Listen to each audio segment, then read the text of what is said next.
Assalamu alaikum all of you. I hope you all are doing well. My name is Sara Razak. I am a clinical psychologist and CEO of PsychMenders.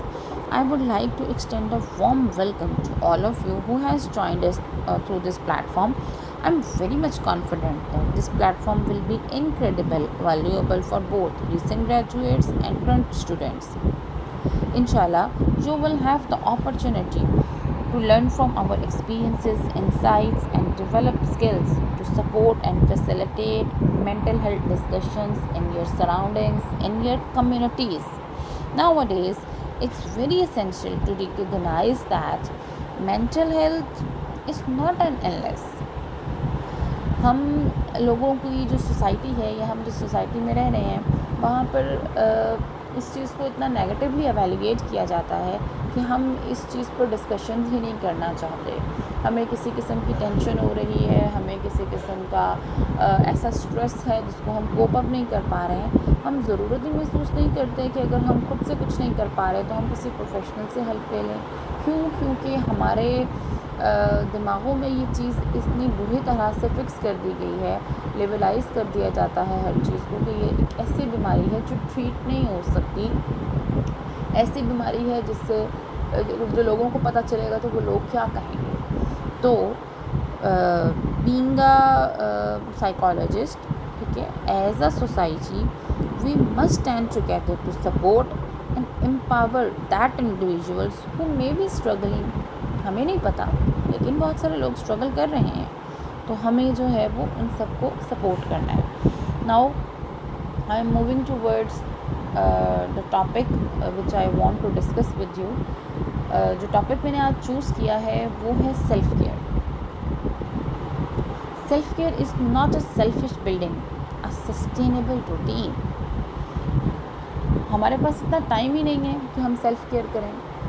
आपको क्या लगता है, हम सबको क्या लगता है, विदाउट सेल्फ केयर या अपना ख्याल रखे बगैर आप अपने सारे रिलेशनशिप्स अच्छे तरीके से निभा लेंगे?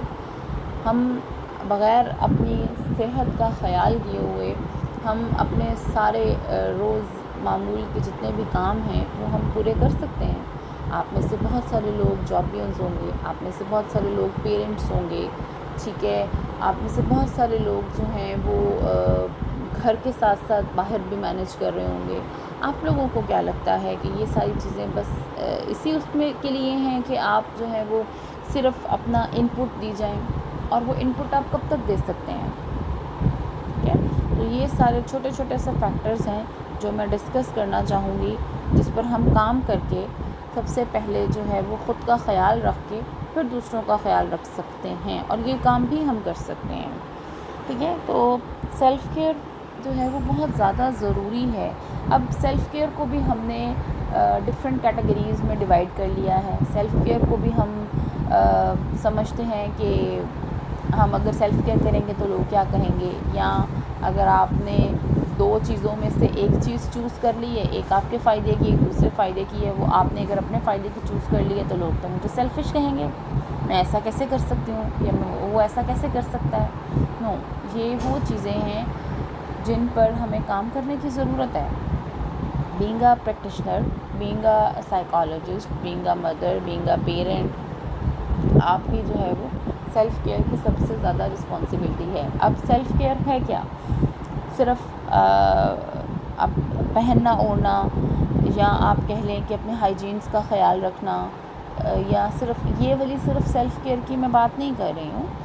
आई एम टॉकिंग अबाउट, बहुत दफ़ा ऐसा होता है कि आप जब डिफरेंट रिलेशनशिप्स में आप होते हैं, बहुत सारे रिलेशनशिप के मसाइल जब रिपोर्ट होते हैं तो उसमें ये चीज़ सामने आती है। एक टॉक्सिक रिलेशनशिप में जब आप रह रहे हो, उसमें से अगर आपने ख़ुद को निकालना है तो वो आपकी सेल्फ़ केयर है। आप अपनी मेंटल हेल्थ को वहाँ से सिक्योर कर सकते हो। क्यों आप एक ऐसे रिलेशनशिप में रह रहे हैं जहाँ पर जो है वो आपकी मेंटल हेल्थ इफ़ेक्ट हो रही है?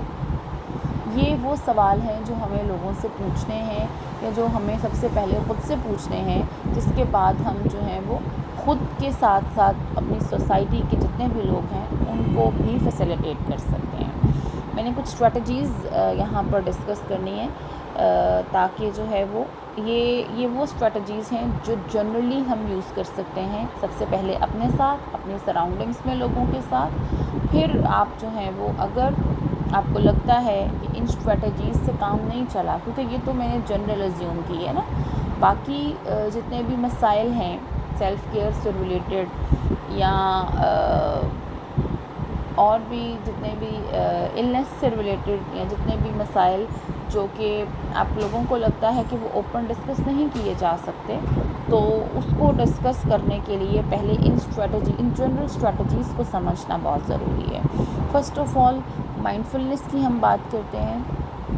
नो डाउट बीइंग अ मुस्लिम हम अपने दिन का आगाज़ जो है वो नमाज़ और कुरान पाक की तिलावत के साथ करते हैं। उसके साथ साथ साइकोलॉजी के कुछ पर्सपेक्टिव्स को भी देखना है। आप अपने दिन का आगाज़ जो है वो कुछ मिनट्स की डीप ब्रीथिंग से करें, माइंडफुल ब्रीथिंग से करें, अपने प्लान सेट करें कि अच्छा आज मैंने ये काम करना है। डीप ब्रीथिंग करें जिसके अंदर जो है वो आपने अपनी आंखें बंद करके पुरसुकून सी जगह पे, सुबह का तो टाइम ही कुछ इस तरह का होता है बड़ा पुरसुकून सा, आप उसमें डीप ब्रीथिंग करें। कुछ सेकंड्स के लिए अपने सांस को होल्ड करके रखें, फिर आहिस्ता आहिस्ता स्लोली उसको एक्सहेल करें, ठीक है। इससे जो आपकी टेंशन्स हैं वो मेल्ट अवे होके आपके सेंसेस के थ्रू वॉश ओवर हो जाती हैं आपकी बॉडी से। ये करना बहुत ज़रूरी है। इसके साथ साथ आप क्या कर सकते हैं, अपने डे को ज़रा ऑर्गेनाइज़ करें। अच्छा आज क्या काम करने हैं जो कल रह गए थे, आज कौन कौन से टास्क मैंने अचीव करने हैं, अपने आप को रेडी करें उन सब चीज़ों के लिए। देन उसके बाद फॉस्टरिंग मीनिंगफुल कनेक्शंस। हमें ऐसा लगता है कोई प्रॉब्लम हो गया है, ठीक है, या किसी ने कुछ कह दिया है, स्पेशली जो नई जनरेशन है उसको आप कुछ कह नहीं सकते, ठीक है। वो इतनी हमने नई जनरेशन को पैम्पर किया हुआ है कि हम उन्हें कुछ कहेंगे तो वो नाराज़ हो जाएंगे, वो आइसोलेट हो जाएंगे। तो कोशिश करें कि अपने फ्रेंड्स को, अपने लव्ड वंस को अपने साथ रखें, इंगेज करें, उनके साथ इंगेज रहें, आप खुद इंगेज रहें, ताकि आपको एक सेफ़ स्पेस मिल सके फॉर ओपन डायलॉग्स, ठीक है। समटाइम्स ऐसा होता है आप कुछ कहना चाह रहे होते हो लेकिन आपके पास वो बंदा, वो इंसान ही नहीं होता जिससे आप बात कर सको। फिर क्या होगा, डेफिनेटली आप आइसोलेट होना शुरू हो जाओगे, आप खुद से बातें करोगे। आइसोलेशन का फिर नताइज निकलते हैं कि फ़लाँ ने, हमें अक्सर सुनने को मिलता होगा कि फ़लाँ ने जो है वो डिप्रेशन की वजह से सुसाइड कर लिया, एंजाइटी की वजह से उसको पैनिक अटैक्स आने लगे, फ़लाँ जगह पे जाकर उसने ऐसे रिएक्ट किया, इस तरह से बात की। फिर हमें इस किस्म के मसाइल कम से कम देखने को मिलेंगे, ठीक है। तो कोशिश करें अपनी स्ट्रेंथ्स को, अपने बॉन्ड्स को लोगों के साथ मजबूत करें। अब वो लोगों से मुराद ये बिल्कुल नहीं है कि ऐसे लोग जिनको आप जानते ही नहीं हैं आप उनके साथ बॉन्डिंग स्ट्रॉन्ग करें। सबसे पहले आपके पेरेंट्स हैं, आपके सिबलिंग्स हैं, आपके स्पाउसेस हैं, ठीक है, आपके क्लोज़ फ्रेंड्स हैं, ठीक है। तो ये सब लोग जो हैं ये वो लोग हैं जिनके साथ आपको अपने बॉन्ड स्ट्रॉन्ग करने की ज़रूरत है। आप ये एक हफ़्ता करके देखें, आपको ख़ुद फील होगा, आप बहुत रिलैक्स फील करोगे, ठीक है। आपको कोई मसला है, कोई परेशानी है, आप वो आकर डिस्कस करेंगे तो ऑटोमेटिकली आपके प्रॉब्लम्स जो हैं वो रिज़ॉल्व होना शुरू हो जाएंगे। उसके बाद healthy habits for the body. हम कोई हेल्दी एक्टिव काम नहीं कर रहे हैं, ठीक है। हमने अपने लाइफस्टाइल्स जो हैं वो इस तरह के कर लिए हैं कि हमारे पास टाइम ही नहीं है, हम ख़ुद को बहुत ज़्यादा थका हुआ महसूस करते हैं। बहुत से लोग ऐसे होंगे अभी जो मुझे इस टाइम सुन रहे हैं, बहुत सारे लोग ऐसे होंगे जो एक्सरसाइज नहीं करते, जो वॉक नहीं करते। हम सब के दिमागों में ये एक स्टिग्मा जो है वो फिक्स्ड है कि एक्सरसाइज की, आपको एक्सरसाइज की क्या ज़रूरत है, आपकी बॉडी शेप तो ठीक है, there is no need to exercise and reduce your weight and all until unless कि आपको प्रॉपर आपकी बेली प्रोमिनेंट होती हुई नज़र आए, ठीक है, या अनटिल अनलेस कि आप जो है वो ओबेसिटी की तरफ जाएं, ओवरवेट हो जाएं। मतलब हमने हर चीज़ को पीक पे जाके ही क्यों रूल आउट करना है। तो ज़रूरी नहीं है कि आपने जो है एक्सरसाइजेज़ हैं या फिज़िकल वर्कआउट है वो उसी स्टेट में करना है। आपने डेली बेसिस को इसको अपनी रूटीन में लाएं। कम से कम 30 मिनट्स की वॉक जो है वो डेली आप करें, कंपलसरी करें ख़ुद पर। आप करेंगे तो आपको देख के आपको सराउंडिंग्स में घर वाले और बहुत सारे लोग जो हैं वो और इस चीज़ को भी करेंगे। जिम आप कर सकते हैं, साइकिलिंग करें, ठीक है। और उसके बाद कोशिश करें कि अपने दिन का जो है ना कुछ पोर्शन को 40 टू 45 मिनट्स जो हैं तो वो आप लाजमी जो है वो इस चीज़ को दें। 30 मिनट्स की आप वॉक करें, ठीक है। वो मॉर्निंग में भी कर सकते हैं, वो आप इवनिंग में भी कर सकते हैं। अपने स्लीप पैटर्न्स को बेहतर करें।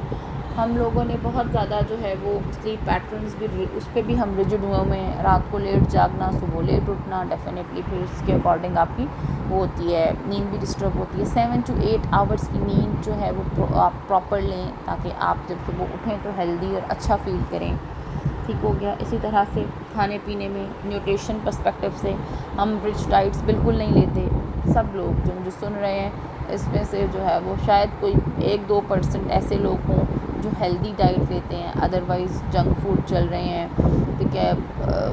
इर्रेगुलर मील्स चल रहे हैं, जब भूख लगी तब खाना खा लिया, कोई रूटीन नहीं है, कोई स्केड्यूल नहीं है, जिसकी वजह से क्या होता है स्टमक डिस्टर्ब होता है, ठीक है। और स्टमक के साथ साथ जो है वो फिर आपके मूड स्विंग्स आ रहे हैं, आप इरिटेबल हो रहे हो, नए प्रॉब्लम स्टार्ट हो रहे हैं, ठीक है। फिर उसके बाद जैसा मैंने ऊपर डिस्कस किया योगा एक्सरसाइजेस वगैरह, माइंडफुल आप रिलैक्सेशन और टेक्निक्स हैं, आप वो यूज़ कर सकते हैं।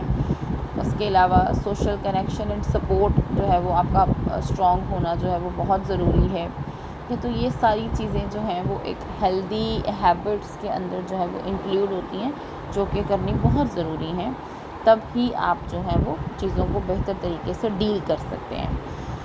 लास्ट जो एक टेक्निक मैंने ऐड की है सेल्फ़ कंपैशन के नाम से, इसमें बेसिकली ये होता है कि आप अपनी विक्ट्रीज़, अपनी एक्नॉलेजमेंट, अपनी सेलिब्रेशंस जो हैं वो लोगों के साथ शेयर करें। मैं ये नहीं कह रही कि लोग वो जिनको आप जानते नहीं हैं या जो भी है, आई जस्ट वांट टू से कि अपनी चीज़ों को शेयर करें, सेलिब्रेट करें, उसमें इजाफा होगा, कमी नहीं होगी। जब आप अपनी चीज़ों को हाइड कर के रखते हैं तब भी रिलेशनशिप्स में प्रॉब्लम्स होते हैं, ठीक है। तो कोशिश करें कि अपनी चीज़ों को लोगों के साथ शेयर करें और उसको जो है वो एक प्रॉपर एक वे में, एक डायरेक्शन में लेकर आएँ, ताकि आपको भी पता हो और आपके सराउंडिंग्स में लोगों को भी पता हो कि आप क्या कर रहे हैं, ठीक है। फिर उसके बाद अपनी बाउंड्रीज सेट करें, ठीक है। जब आप अपनी बाउंड्रीज सेट नहीं करते हैं ना, और एक और चीज़, आप खुद जब अपनी बाउंड्री सेट नहीं करते ना, फिर लोग आपकी बाउंड्री सेट करते हैं। जब लोग आपकी बाउंड्री सेट करते हैं ना, तो फिर आप अपनी ज़िंदगी अपने तरीके से गुजार नहीं सकते। तो सेल्फ़ केयर सिर्फ ये चीज़ें नहीं थी जो हमें टिपिकली लगा हुआ है कि ये होता है कि आपने अपना ख्याल रखना है, खाना पीना ऑल एंड ऑल, ये चीज़ें भी इंक्लूड होती हैं, ठीक है। क्यों हमारी बाउंड्री कोई दूसरा या तीसरा पर्सन आके सेट करे? हम खुद अपनी बाउंड्री क्यों सेट नहीं कर रहे? हम किसी को अलाउ ही क्यों कर रहे हैं कि वो आए, हमारी बाउंड्री को हिट करे और हमें हर्ट करे और हमें फिर किसी नए प्रॉब्लम में जो है वो हम उसमें एग्जिस्ट करने लग जाएं? वाई? कभी ये सवाल पूछा है खुद से? तो आज की इस ओवरऑल कॉन्वर्सेशन का जो कंक्लूजन है वो ये है कि आप सेल्फ़िश नहीं हो जाएंगे अगर आप सेल्फ़ केयर कर लेंगे तो। और ऐसे लोग जो आपको इस तरह से कह रहे हैं, ऐसे लोग जो आपको जिनका पर्सपेक्टिव इस तरह का है, आप फिर गलत लोगों का इंतखाब कर चुके हैं। तो इन चीज़ों पे फोकस करें और आप देखेंगे कि आपकी ज़िंदगी, आपकी चीज़ें पहले से बहुत बेहतर हो गई हैं। So that's all from my side. मैं बहुत ज़्यादा लंबा नहीं करना चाह रही। मैं basically in person he talk रखना चाह रही थी, लेकिन ड्यू टू सम रीज़न्स मैं इसको रख नहीं सकी। नहीं तो क्वेश्चन आंसर सेशंस था लास्ट में, जिसमें जो है वो आप अपने क्वेरीज़ को डिस्कस कर सकते हैं। आप अपने प्रॉब्लम्स जो आपसे सॉर्ट आउट नहीं हो रहे इस स्पेसिफिक टॉपिक्स से लेकर या मेंटल हेल्थ इलनेस से लेकर, वो आप डायरेक्टली पूछ सकते थे, बट अनफॉर्चुनेटली मेरी अनअवेलेबिलिटी की वजह से ये हो नहीं सकता। लेकिन आप मिस मेमूना को अपने जो आपके क्वेश्चंस हैं, जो आपकी क्वेरीज़ हैं, वो रिकॉर्ड करवा दें, नोट करवा दें। मिस मेमूना मेरे साथ शेयर कर देंगी, then I will answer you आपके सारे क्वेरीज़ का, उसके जो भी पॉसिबल सॉल्यूशंस हुए इंशाल्लाह I will give you. Thank you so much.